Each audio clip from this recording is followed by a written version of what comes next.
ഞാൻ മാധ്യമപ്രവർത്തകരുടെ മുന്നിൽ വ്യക്തമായിട്ട് പറഞ്ഞല്ലോ.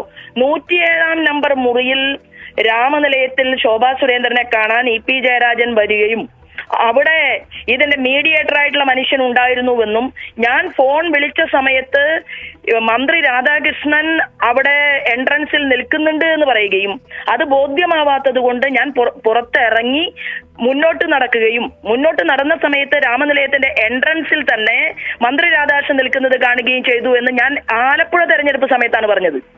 അതിനുശേഷമാണ് ഞാൻ കൃത്യമായി അവിടെ നിന്ന് ഓരോ വ്യക്തികളും താമസിച്ച മുറിയുടെ നമ്പർ എടുത്തത്. അതെന്തിനാണ്? എനിക്ക് ഞാൻ പറഞ്ഞ വസ്തുത ശരിയാണ് എന്ന് സമൂഹത്തെ ബോധ്യപ്പെടുത്തേണ്ട ബാധ്യതയുണ്ട്. എല്ലാ കാര്യങ്ങളും ഒരുപക്ഷെ ആത്മകഥയിൽ തുറന്നു പറയാൻ സാധിച്ചു എന്ന് വരില്ല. എന്നാൽ ഉള്ളത് ഇല്ല എന്ന് വരുത്തി തീർത്തുകൊണ്ട് ആത്മകഥ എഴുതിയാൽ അതിനെ തിരക്കഥ എന്ന് മാത്രമേ പറയാൻ സാധിക്കൂ എന്ന് പറഞ്ഞുകൊണ്ട് ഞാനിവിടെ എനിക്കെതിരെ ഒരു നിയമ നടപടിയും സ്വീകരിച്ചിട്ടില്ല. കോടതിയിൽ പോകുമെന്ന് പറഞ്ഞിട്ടുണ്ട്. എനിക്ക് ഒരു കത്തും വന്നിട്ടില്ല, ഒരു നോട്ടീസും വന്നിട്ടില്ല. വന്നാൽ ശ്രീമാൻ ഇ പി ജയരാജന്റെ ഫോണും ശോഭാ സുരേന്ദ്രന്റെ ഫോണും ഒരേ സർവൈലൻസിൽ പ്രവർത്തിച്ചിട്ടുണ്ടോ എന്ന് തെളിയിക്കാനുള്ള രേഖകളൊക്കെ എനിക്ക്. നമസ്കാരം. ഇത് ആത്മകഥകളുടെ കാലമാണ്. രാഷ്ട്രീയ നേതാക്കളാകട്ടെ ഉദ്യോഗസ്ഥന്മാരാകട്ടെ അവർ സർവീസിൽ നിന്ന് പിരിയുമ്പോൾ അല്ലെങ്കിൽ അവരുടെ സേവന കാലാവധി തീരുമ്പോൾ പലരും ആത്മകഥ എഴുതുന്നു എന്നുള്ളതാണ് എടുത്തു പറയേണ്ട സവിശേഷത.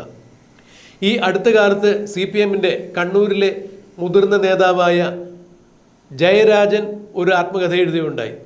അതേ തുടർന്നാണ് എന്ന് തോന്നുന്നു ഇപ്പോൾ ഇ പി ജയരാജനും ആത്മകഥ എഴുതുന്നു. എന്നാൽ ഇ പി ജയരാജന്റെ ആത്മകഥ പുറത്തു വരുന്നതിന് മുമ്പേ തന്നെ അതിലെ ചില ഭാഗങ്ങൾ എന്ന് പറഞ്ഞുകൊണ്ട് DC ബുക്സ് പുറത്തുവിട്ട് കട്ടൻ ചായയും പരിപ്പുവടയും എന്ന ടൈറ്റിൽ നൽകിയിരിക്കുന്ന ആത്മകഥ തൻ്റേതല്ല എന്നാണ് ഇപ്പോൾ ഇ പി ജയരാജൻ പറഞ്ഞിരിക്കുന്നത്. താൻ തൻ്റെ ആത്മകഥ പ്രസിദ്ധീകരിക്കുവാൻ വേണ്ടി ആരുടെ കയ്യിലും കൊടുത്തിട്ടില്ല, തന്നെയല്ല തൻ്റെ ആത്മകഥ എഴുതി കഴിഞ്ഞിട്ടുമില്ല. പിന്നെ എങ്ങനെയാണ് DC ബുക്സിന് ഇത് കിട്ടിയത്, എങ്ങനെയാണ് അവർ പ്രസിദ്ധീകരിച്ചത് എന്നെനിക്കറിയില്ല. എന്തായാലും DC ബുക്സ് പുറത്തുവിട്ട ഇ പി ജയരാജന്റെ ആത്മകഥയിൽ നിന്നുള്ള ഭാഗങ്ങൾ എന്നുള്ള ആ വസ്തുതകളെല്ലാം തന്നെ പരിപൂർണമായും വ്യാജമാണ് എന്ന് ഇ പി ജയരാജൻ മാധ്യമങ്ങളോട് തുറന്നു പറഞ്ഞിരിക്കുന്നു. ഇതിനിടയിൽ ഇ പി ജയരാജന്റെ ആത്മകഥയെക്കുറിച്ച് വിമർശനങ്ങളുമായി BJP-യുടെ സമുന്നത നേതാവും കേരളത്തിന്റെ ഝാൻസി റാണി എന്നൊക്കെ വിശേഷിപ്പിക്കാവുന്ന ശോഭാ സുരേന്ദ്രൻ രംഗത്ത് വന്നിരിക്കുന്നു. ശോഭാ സുരേന്ദ്രനുമായി ബന്ധപ്പെട്ട ഒരു വിവാദത്തിലാണ് കഴിഞ്ഞ തെരഞ്ഞെടുപ്പ് സമയത്ത് ഇ പി ജയരാജൻ കൂടുതൽ വിവാദങ്ങളിലേക്ക് ചെന്ന് കയറുന്നത്. BJP പ്രവേശനം നേടുന്നതിന് വേണ്ടി ഇ പി ജയരാജൻ ശോഭാ സുരേന്ദ്രനുമായി 1-2 വട്ടം ചർച്ച നടത്തിയിരുന്നു എന്നാണ് അന്ന് ശോഭാ സുരേന്ദ്രൻ വ്യക്തമാക്കിയിരുന്നത്. എന്നാൽ ഇത് ഇ പി ജയരാജൻ പിന്നീട് പരിപൂർണമായി തന്നെ നിഷേധിക്കുകയായിരുന്നു. ശോഭാ സുരേന്ദ്രൻ കളവ് പറയുന്നു എന്ന മട്ടിൽ തന്നെയാണ് ഇ പി ജയരാജൻ തിരിച്ചടിച്ചത്. ഇതിനെതിരെയും ശോഭാ സുരേന്ദ്രൻ കൃത്യമായ വാക്കുകൾ കൊണ്ട് മറുപടി കൊടുക്കുകയുണ്ടായി. എൻ്റെ ജീവിതത്തിൽ ഞാൻ ഒരുപാട് പൊതുപ്രവർത്തകരെ കണ്ടിട്ടുണ്ട്. ഞാൻ MP-യോ MLA-യോ ഒന്നും ആയിട്ടില്ലെങ്കിലും ധാരാളം പൊതുപ്രവർത്തകരെ കണ്ടിട്ടുണ്ട്, ധാരാളം സാധാരണക്കാരായ മനുഷ്യരെ കണ്ടിട്ടുണ്ട്, പല പാർട്ടി പ്രവർത്തകരെയും കണ്ടിട്ടുണ്ട്. എന്നാൽ ഇ പി ജയരാജനെ പോലെ വാക്കിന് വിശ്വസ്തതയില്ലാത്ത, പറഞ്ഞ വാക്കിൽ ഉറച്ചു നിൽക്കാത്ത ഒരു നേതാവിനെയും ഞാൻ ഇന്ന് വരെ കണ്ടിട്ടില്ല എന്നാണ് ഇ പി ജയരാജൻ ശോഭാ സുരേന്ദ്രന് കൊടുത്ത മറുപടിക്ക് കനത്ത മറുപടി തന്നെയാണ് ശോഭാ സുരേന്ദ്രൻ കൊടുത്തത്. അതായത് താൻ BJP പ്രവേശനവുമായി ബന്ധപ്പെട്ട് ശോഭാ സുരേന്ദ്രനെ കണ്ടിട്ടില്ല എന്ന ഇ പി ജയരാജന്റെ പരാമർശത്തിനാണ് ശോഭാ സുരേന്ദ്രൻ തല പൊത്തി ഒരു അടി കൊടുക്കുന്നത് പോലുള്ള മറുപടി കൊടുത്തത്. ആർക്കെങ്കിലും എന്തെങ്കിലും സംശയമുണ്ടെങ്കിൽ രാമനിലയത്തിലെ രജിസ്റ്റർ പരിശോധിക്കുക. കുറേ നാളുകൾക്ക് മുമ്പ് ഞാൻ അവിടെ ഉണ്ടായിരുന്നു. രാമനിലയത്തിൽ 2-2.5 മണിക്കൂർ ഞാൻ രാമനിലയത്തിൽ ഉണ്ടായിരുന്നു. ഒരു കാരണവശാലും ഞാൻ രാമനിലയത്തിൽ താമസിക്കാത്ത ആളാണ് എന്ന് കൂടിയാണ് ശോഭാ സുരേന്ദ്രൻ തുറന്നടിച്ചത്. അന്ന് ഞാൻ പോയത് ഇ പി ജയരാജനെ കാണുവാൻ വേണ്ടിയാണ്, ഇ പി ജയരാജനുമായി ഇത്തരം കാര്യങ്ങൾ സംസാരിക്കുവാൻ വേണ്ടിയായിരുന്നു എന്ന് തന്നെ ശോഭാ സുരേന്ദ്രൻ വീണ്ടും വ്യക്തമാക്കുന്നു. ആർക്കൊക്കെ ഈ കാര്യം ബോധ്യമായില്ല എന്നുണ്ടെങ്കിൽ മാർക്സിസ്റ്റ് പാർട്ടിക്ക് ബോധ്യമാകും. അതായത് രാമനിലയത്തിലെ ലെഡ്ജർ പരിശോധിച്ചു കഴിഞ്ഞാൽ, രജിസ്റ്റർ പരിശോധിച്ചു കഴിഞ്ഞാൽ അവർക്ക് മനസ്സിലാകും അന്ന് ആരൊക്കെയാണ് രാമനിലയത്തിൽ ഉണ്ടായിരുന്നത്. മന്ത്രി കെ രാധാകൃഷ്ണൻ ഉണ്ടായിരുന്നതിൻ്റെ പേരിൽ ഇ പി ജയരാജൻ്റെ മുറിയിലേക്ക് കൂടുതൽ നേരം പോകുവാനോ അല്ലെങ്കിൽ ഇ പി ജയരാജൻ അവിടെ നിന്ന് പുറത്തിറങ്ങി തൻ്റെ മുറിയിലേക്ക് വന്ന് സംസാരിക്കുവാനോ ചില തടസ്സങ്ങൾ ഉണ്ടായിരുന്നു എന്നുകൂടി ശോഭാ സുരേന്ദ്രൻ എടുത്തു പറയുന്നു. ഇ പി ജയരാജന്റെ ആത്മകഥ എന്ന് പറഞ്ഞുകൊണ്ട് ഇപ്പോൾ പുറത്തിറങ്ങിയിരിക്കുന്ന പുസ്തകം ഞാൻ വായിച്ചിട്ടില്ല. അതിലെന്താണ് എഴുതിയിരിക്കുന്നത് എന്ന് എനിക്കറിയില്ല. ഇനി അതിൽ എന്ത് തന്നെ എഴുതിയാലും അത് വായിക്കാനോ അതേക്കുറിച്ച് വിമർശനം ഉന്നയിക്കുവാനോ അഭിപ്രായം പറയുവാനോ ഉള്ള സമയം എനിക്കില്ല. കാരണം ഇന്ന് ചേലക്കരയിലും വയനാട്ടിലുമെല്ലാം ഉപതെരഞ്ഞെടുപ്പ് നടക്കുന്നു. ഉപതെരഞ്ഞെടുപ്പ് ജോലികളുമായി ഞങ്ങൾ എല്ലാവരും തിരക്കിൽ തന്നെയാണ്. BJP-യെ ഏത് വിധേനയും ജയിപ്പിച്ചെടുക്കുക എന്നുള്ള പരിശ്രമത്തിലാണ് ഞങ്ങൾ. അതിനിടയിൽ ഇതുപോലെ ഇ പി ജയരാജന്റെ ആത്മകഥ പുസ്തകമോ അല്ലെങ്കിൽ മറ്റെന്തെങ്കിലും പുസ്തകമോ വായിക്കാൻ എനിക്ക് സമയം സമയമില്ല എന്ന് കൂടി ശോഭാ സുരേന്ദ്രൻ തുറന്നടിക്കുന്നു. മറ്റൊരു കാര്യം കൂടി ശോഭാ സുരേന്ദ്രൻ പറയുന്നുണ്ട്. താൻ പറയുന്ന കാര്യങ്ങളെല്ലാം അല്ലെങ്കിൽ താൻ പറഞ്ഞ കാര്യങ്ങളെല്ലാം തള്ളിക്കളഞ്ഞുകൊണ്ട് അത് തൻ്റെ ആത്മകഥയല്ല എന്ന് പറയുന്നത് അത് ആത്മകഥയല്ല, അതിന് തിരക്കഥ എന്നാണ് പറയേണ്ടത്. പറഞ്ഞ കാര്യങ്ങളെല്ലാം, അതായത് മുൻപ് പറഞ്ഞ കാര്യങ്ങളെല്ലാം നിഷേധിക്കുകയും ഇപ്പോൾ അതിലുള്ളത് പുറത്തു വരുന്നതൊന്നും ശരിയല്ല എന്ന് പറയുമ്പോൾ അതിന് ആത്മകഥ എന്നല്ല പറയുക, അത് വെറും തിരക്കഥയാണ്. ആരൊക്കെയോ ചേർന്ന് പരുവപ്പെടുത്തിയെടുത്തിയ ഈ തിരക്കഥയ്ക്ക് ആത്മകഥ എന്ന് പറയാനാവില്ല എന്നുകൂടി ശോഭാ സുരേന്ദ്രൻ തുറന്നടിച്ചു. ഒരു മാധ്യമത്തിന് നൽകിയ അഭിമുഖത്തിലാണ് ശോഭാ സുരേന്ദ്രൻ ഇ.പി. ജയരാജന്റെ ആത്മകഥയെക്കുറിച്ചും ഇ.പി. ജയരാജന്റെ സ്വഭാവ വൈശിഷ്ട്യത്തെക്കുറിച്ചും ഇ.പി. ജയരാജൻ പാർട്ടിയിലേക്ക് BJP-യിലേക്ക് പ്രവേശിക്കുവാൻ വേണ്ടി തന്നെ സമീപിച്ചിരുന്ന കാര്യമെല്ലാം കൃത്യമായി തന്നെ അടയാളപ്പെടുത്തിയത്. ഈ ചർച്ചയിൽ എവിടെയെങ്കിലും ഒരിടത്ത് താൻ പ്രകാശ് ജാവ്ദേക്കറുടെ കാര്യം പറഞ്ഞിട്ടില്ല. കേരളത്തിന്റെ പ്രഭാരിയായ പ്രകാശ് ജാവ്ദേക്കറുമായി ഇ.പി. ജയരാജൻ BJP-യിലേക്ക് വരുന്നതിന് കൂടിക്കാഴ്ച നടത്തി എന്ന് ശോഭാ സുരേന്ദ്രൻ എവിടെയും പറഞ്ഞിട്ടില്ല. അങ്ങനെയുണ്ടെങ്കിൽ ആ ക്ലിപ്പുകൾ നിങ്ങൾ കാണിക്കൂ എന്ന് തന്നെയാണ് ശോഭാ സുരേന്ദ്രൻ മാധ്യമപ്രവർത്തകരുടെ ചോദ്യത്തിന് മറുപടിയായി പറഞ്ഞത്. ഇ.പി. ജയരാജൻ താനുമായി ചില ചർച്ചകൾ നടത്തിയിരുന്നു എന്നാണ് താൻ എപ്പോഴും പറഞ്ഞിരുന്നത്. അതിന് കൃത്യമായ തെളിവുകൾ എൻ്റെ കയ്യിലുണ്ട് എന്നുകൂടി ശോഭാ സുരേന്ദ്രൻ എടുത്തു പറയുന്നു. ശോഭാ സുരേന്ദ്രൻ ഒരു മാധ്യമത്തിന് ഇ.പി. ജയരാജന്റെ കട്ടൻ ചായയും പരിപ്പുവടയും എന്ന പേരിൽ ഇപ്പോൾ പുറത്തിറങ്ങിയിരിക്കുന്ന ആത്മകഥയെക്കുറിച്ചുമെല്ലാം അതിനിശിതമായ ഭാഷയിൽ വിമർശിക്കുന്ന ശോഭാ സുരേന്ദ്രന്റെ അഭിമുഖത്തിന്റെ പ്രസക്ത ഭാഗങ്ങൾ നമുക്കൊന്ന് കേൾക്കാം. ഈ ആത്മകഥയുമായി ബന്ധപ്പെട്ടുകൊണ്ട് യഥാർത്ഥത്തിൽ ഒരു അഭിപ്രായം പറയേണ്ട ഒരാളല്ല ഞാൻ.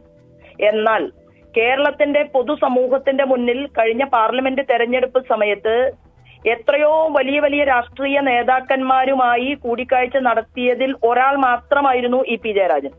എന്നാൽ എനിക്ക് ശോഭാ സുരേന്ദ്രൻ എന്ന് പറയുന്ന രാഷ്ട്രീയ പ്രവർത്തകയ്ക്ക് നിലവാരക്കുറവുണ്ട് എന്നത് ഉൾപ്പെടെ അടക്കം കേരളത്തിന്റെ പൊതുസമൂഹത്തിന്റെ മുന്നിൽ സംസാരിക്കുകയും ഒരു വ്യക്തി ഒരു വസ്തുത ചെയ്തു കഴിഞ്ഞാൽ അത് തന്റെ ഇടത്തോടുകൂടി ഞാനത് ചെയ്യാനുണ്ടായ സാഹചര്യം ഇന്നതാണ് എന്ന് മാധ്യമപ്രവർത്തകരുടെ മുൻപിലും ജനങ്ങളുടെ മുന്നിലും ബോധ്യപ്പെടുത്തേണ്ടതിനു പകരം അന്ന് സ്വയം രക്ഷപ്പെടാനുള്ള ഒരു വ്യവസ്ഥയാണ് അദ്ദേഹം സ്വീകരിച്ചത് എന്നാണ് എനിക്ക് അതിനെക്കുറിച്ച് ഒന്ന് പറയാനുള്ളത്. രണ്ടാമതായിട്ട് ഞാൻ മാധ്യമപ്രവർത്തകരുടെ മുന്നിൽ വ്യക്തമായിട്ട് പറഞ്ഞല്ലോ, 107-ാം നമ്പർ മുറിയിൽ രാമനിലയത്തിൽ ശോഭാ സുരേന്ദ്രനെ കാണാൻ ഇ.പി. ജയരാജൻ വരികയും അവിടെ ഇതിന്റെ മീഡിയേറ്റർ ആയിട്ടുള്ള മനുഷ്യൻ ഉണ്ടായിരുന്നുവെന്നും ഞാൻ ഫോൺ വിളിച്ച സമയത്ത് മന്ത്രി രാധാകൃഷ്ണൻ അവിടെ എൻട്രൻസിൽ നിൽക്കുന്നുണ്ട് എന്ന് പറയുകയും അത് ബോധ്യമാവാത്തത് കൊണ്ട് ഞാൻ പുറത്തിറങ്ങി മുന്നോട്ട് നടന്ന സമയത്ത് രാമനിലയത്തിന്റെ എൻട്രൻസിൽ തന്നെ മന്ത്രി രാധാകൃഷ്ണൻ നിൽക്കുന്നത് കാണുകയും ചെയ്തു എന്ന് ഞാൻ ആലപ്പുഴ തെരഞ്ഞെടുപ്പ് സമയത്താണ് പറഞ്ഞത്. അതിനുശേഷമാണ് ഞാൻ കൃത്യമായി അവിടെ നിന്ന് ഓരോ വ്യക്തികളും താമസിച്ച മുറിയുടെ നമ്പർ എടുത്തത്.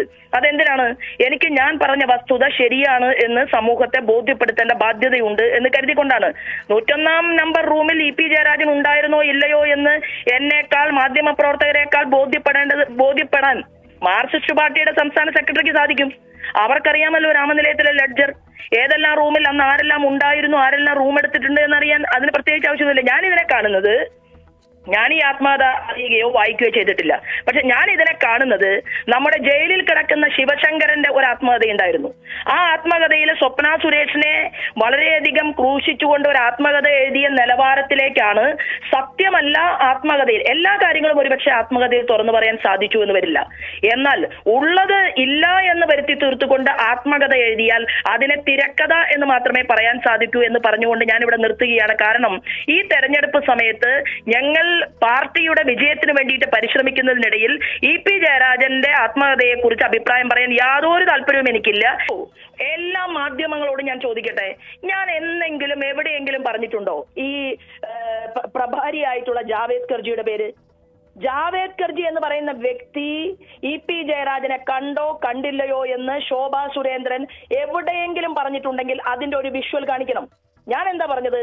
ഞാൻ പറഞ്ഞത് ഈ കൂടിക്കാഴ്ചയിൽ എനിക്ക് വീണ്ടും പരാമർശിക്കാൻ ഇഷ്ടമില്ലാത്ത എറണാകുളത്തുകാരന്റെ വീട്ടിൽ ഇ.പി. ജയരാജൻ വന്നു. അവിടെ ശോഭാ സുരേന്ദ്രൻ പോയി.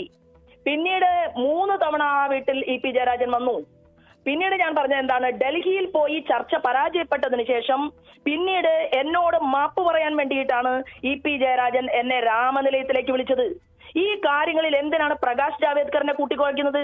പ്രകാശ് ജാവേദ്കർ ഇ.പിയുടെ വീട്ടിൽ പോയിട്ടുണ്ടോ, കണ്ടിട്ടുണ്ടോ? ഇതൊന്നും ഞാനല്ല പറയേണ്ടത്. ഞാൻ കണ്ട കാര്യം പറയാം.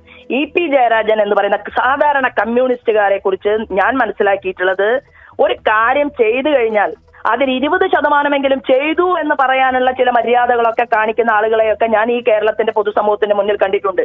ഇത്രയും സത്യസന്ധമല്ലാത്ത വസ്തുതാ വിരുദ്ധമായിട്ടുള്ള കാര്യങ്ങൾ പ്രചരിപ്പിക്കുന്ന ഒരു വ്യക്തിയെ ഞാൻ എന്റെ പൊതുപ്രവർത്തന ജീവിതത്തിൽ കണ്ടിട്ടില്ല. ഞാൻ MLA യും MP യും ഒന്നും ആയിട്ടില്ല എന്ന് മാത്രമേ ഉള്ളൂ. എത്രയോ ആളുകളുമായിട്ട് കേരളത്തിന്റെ പൊതുസമൂഹത്തിന്റെ മുന്നിൽ ഇടപെടാൻ എനിക്ക് സാധിച്ചിട്ടുണ്ട്. ഇല്ലാത്ത ഒരു കാര്യത്തെക്കുറിച്ച് ഒരു പൊതുപ്രവർത്തകനെതിരെ സംസാരിക്കേണ്ട യാതൊരു ആവശ്യവും ഇല്ല. അല്ല, എനിക്കെതിരെ ഒരു നിയമ നടപടിയും സ്വീകരിച്ചിട്ടില്ല. കോടതിയിൽ പോകുമെന്ന് പറഞ്ഞിട്ടുണ്ട്. എനിക്ക് ഒരു കത്തും വന്നിട്ടില്ല, ഒരു നോട്ടീസും വന്നിട്ടില്ല. വന്നാൽ ശ്രീമാൻ EP ജയരാജന്റെ ഫോണും ശോഭാ സുരേന്ദ്രന്റെ ഫോണും ഒരേ സർവൈലൻസിൽ പ്രവർത്തിച്ചിട്ടുണ്ടോ എന്ന് തെളിയിക്കാനുള്ള രേഖകളൊക്കെ എനിക്കുണ്ട്. അന്നത്തെ ദിവസം EP ജയരാജൻ വന്ന ദിവസം എന്തിനാണ് രാമനിലയത്തിൽ ഒരിക്കൽ പോലും ഒരു മുറിയിൽ ജീവിതത്തിൽ ഇന്ന് വരെ താമസിക്കാത്ത ഞാൻ പർട്ടിക്കുലർ ആയിട്ടുള്ള ആ ദിവസം അതേ സമയത്ത് അവിടെ എന്തിനാണ് ഞാൻ റൂം എടുക്കുന്നത്? എന്തിനാണ് എന്റെ മുറിയിലേക്ക് അദ്ദേഹത്തിന് വരേണ്ട കാര്യമുണ്ടായിട്ടുള്ളത്? അവിടെ CCTV ക്യാമറ ഉണ്ടല്ലോ, അവിടെ ലെഡ്ജർ ഉണ്ടല്ലോ, ഞാൻ സിഗ്നേച്ചർ ചെയ്തിട്ടുണ്ടല്ലോ, ഞാൻ അവിടെ പണമടച്ച് മുറിയെടുത്തിട്ടുണ്ടല്ലോ, ഞാൻ അവിടെ അന്ന് താമസിച്ചിട്ടില്ലല്ലോ. കേവലം 1 മണിക്കൂർ 2 മണിക്കൂർ സമയം, ആവറേജ് ഒരു 2 മണിക്കൂർ സമയത്തിൽ കൂടുതൽ ഞാൻ രാമനിലയത്തിൽ താമസിച്ചിട്ടില്ലല്ലോ. എനിക്ക് എന്തായിരുന്നു അവിടെ വരേണ്ട ആവശ്യം?